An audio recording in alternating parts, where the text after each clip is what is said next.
this is Mr. Airsoft. In today's video, we will be looking at my brother's Demolition Ranch F1 Firearms EMG UDR-15. And there's a few things I want to throw out there. First off, this gun is OEM by APS, so that should already give you some expectations and ideas about what it's going to be like overall. It was also worked on before. I don't know how much of it has been done though, that's the thing. So some of the things that you may see in here might not be in the stock version of the gun, but we had to send it into Airsoft station when it was having problems, and this is before I started doing tech work on guns. So yeah, we sent it in the Airsoft station and had them fix the trigger contacts. I don't know what else they did in here, but there are some weird things that are going on here that I don't really think are usually done by companies. So to start off, looking at the externals, the first thing that I want to mention is that it is full metal except for mainly the stock in the pistol grip. I don't know if there's any other polymer parts in here, but it's mainly full metal. The metal they use isn't too great. I feel like they could have used better stuff, but we haven't had any problems with it so far. As you can see, it's also skeletonized, which, to be honest, isn't that great for playing outdoors because you're going to get a lot of dirt inside your gun. And this has already gotten really dirty. They also do have the trademarks on here, which is nice. You can see Demolition Ranch, the F1 right here. My brother's added a few things to this, of course.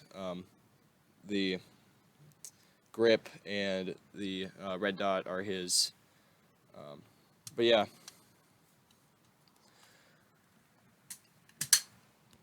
This dust cover is also a replacement by my brother because he had to get a non-blowback version. The other one was, and the blowback was causing stress to his gearbox. So this is a non-blowback version, and the spring that connects to it is kind of bent out of shape right now. That might have just been from us not knowing what you're doing when you're trying to replace that. But yeah. Moving on, the motor is, to be honest, it's not that great of a motor. I mean, it's on par with most stock motors, I would say, but definitely don't want to keep this an upgraded gun, that's what my brother's gonna be doing with this. Doesn't have any torque at all. Very, very, very, very easy to turn. One thing that I will say though I did not like about this is that the plate that goes onto the pistol grip has vents in it, which allows for a lot of dirt. I don't know if you can see this very well, but it allows for a lot of dirt to get in there. I wouldn't be surprised if the motor's somewhat dirty because of that inside, but yeah, something I don't like about that. This inner barrel is actually a Prometheus barrel that my brother put in here, so this is definitely not going to be in the stock gun. He wanted to do this because he wanted to get more range out of it, which actually he kind of did. I know that there is definitely a lot more to getting range than just your barrel, but yeah, it's actually kind of worked a little bit. This is a full metal hop-up as well, of course, besides the gears and all that, but that's nice to have in a stock gun. Moving on, when we were taking the gearbox out of the gun, we ran into the bolt catch, and it was pulling up. I don't really know I don't remember how this worked actually.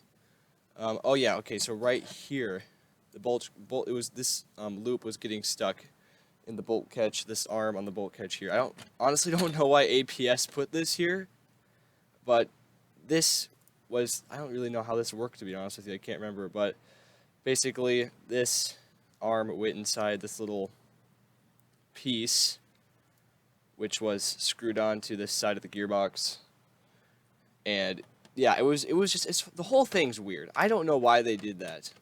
I don't know. Never seen that in any other M4s. I know it's an APS thing. I know they have replacement parts for those. It's just kind of weird to have. The wiring on this gun, it's just, standard stock wiring. I don't really know what much to say about it. It is Dean's. It is, he didn't replace these connections. It's standard Dean's on these guns. But it's, some of the heat shrink on here is kind of ripped up. And that, I think it's just because of us. It's got, and here's the thing, I don't really know when this was added in, or if this was part of the gun when he first got it, but it's got the this protective I don't even know what to call this, stuff on on it over the wires. And yeah, that's it so far. Oh yeah, I should mention though that the wires were glued into the gearbox, and I'm pretty sure that Airsoft Station did this. I kind of doubt that APS would have done that, especially since Airsoft Station replaced these trigger contacts. So yeah, that was just something to mention. Now we got a bunch of glue inside the gearbox, which isn't that nice. But moving into the gearbox, first thing that I'll mention is that is their Silver Edge gearbox, and I don't really like how it's all vented here, because that allows, especially since it's in a skeletonized gun, we already had a lot of dirt inside of this. So, I mean, I know that sometimes companies will have a little slot here so you can see where the piston's at, but I don't like how there's these giant vents here. It just, especially since, like I said, it's in a skeletonized gun. A lot of dirt was in this gearbox. I didn't like that. Another thing that I strongly dislike about this gearbox shell is that it's got all this extra material in here that it's proprietary. That's what it is, and it's gonna be hard to get any MOSFETs in here. I think, I don't know for sure, but I don't know if you're gonna be able to get much MOSFETs in here. I don't know if you're gonna get much MOSFETs in here. So just to be safe, we're going to replace the gearbox shell because, like, for those reasons that I mentioned. The spring guide is it's a quick change spring gearbox, which is nice. The spring guide has got bearings on it, but they're not too great. They're actually really tight. It's hard to turn them. I don't know how well it works with the spring in there, but those will probably get replaced as well, just to be safe. Just to be safe. The spring is, I don't know if you can see this very well, but it's bent just a bit. I don't know how normal that is for most springs, but you can also see that it's a regular pitch spring, which is nice to have, I guess. Moving on to the gears, they got, some of them got this weird finish on them that makes them a little bit golden, but some of it's wearing off, and it's also, they're covered in this black looking grease that it's not too great. It's making all the gears just not look too nice. The gears don't have any wear on them, thankfully, except the sector gears got this weird black stain, which, if I can focus this, yep, right there. It's got this weird stain there and more stains over here. Yeah, I've tried to scrape them off. It's not grease. I don't know where that came from. Sector gears also got a little metal delay chip on there that's really hard to take off. I still haven't gotten it yet, but it doesn't really matter because we're going to be replacing that and the gears. The anti-reversal latch has quite a bit of wear on it, at least compared to what I've seen on other anti-reversal latches, right? Especially, you know, right here where it's touching the bevel gear, and it's actually got quite a bit shaved off on the edge there. But it's also got that finish on it like the other gears, so that's coming off as well. I don't know if I really like the finish on the gears that much overall. But yeah, so moving on to the trigger contacts. These are the ones that Airsoft Station put in because the previous ones are burned out. This one's already got some, let's see here, residue going on. Kind of hard to see right there, but you know, once again, normal when you're not running a MOSFET and you're using 11.1 volt LiPo.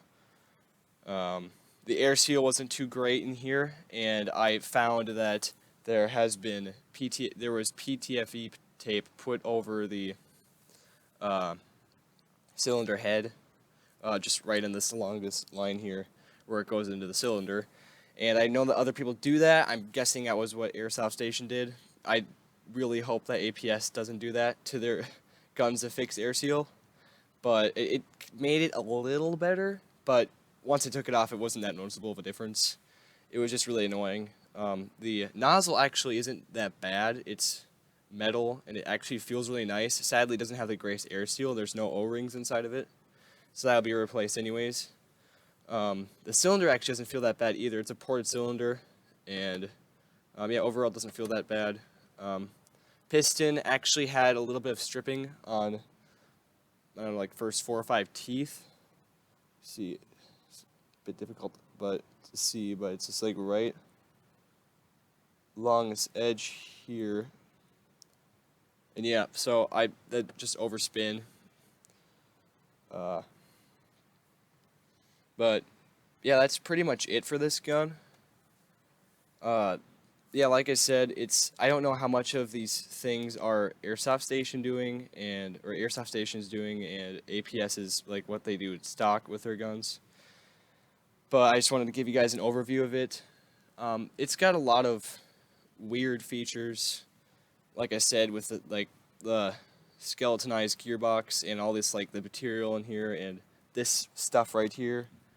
I also don't like, once again, like I said, I don't like how their gears are made. So yeah, overall, this gun's actually worked pretty well overall. Besides the trigger contacts blowing out, my brother's had it for about 2 years, I think. It's overall, I think it's kept around 380 FPS. I don't know how much of that has been fixed by their Airsoft Stations PTFE tape thing.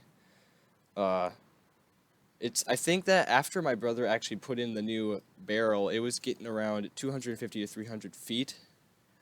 So that's actually pretty nice, even though this gun's 90% stock. Even more than that, possibly, but I will say if you get this gun, you will want to disable the electric blowback on it, because that is most likely what caused the trigger contacts to die quicker. I don't know for sure, but that's at least what Airsoft Station told us when they fixed them. And they were the ones who actually disabled the blowback, and then they said that you got to get the new dust cover because the old one won't work because that's blowback. So that's what we did, and besides that, the guns worked fine. It sounds fine. It actually sounds pretty nice for a stock gun. The rate of fire actually wasn't too high, though. I don't think we tested it, but it was. But yeah, the rate of fire was probably around, I don't know, we never tested, probably around 10 rounds per second, maybe, which is a bit low for a stock gun, I think, but I don't know for sure. Anyways, that should do it for this video. Thanks for watching this video. I'll see you guys later.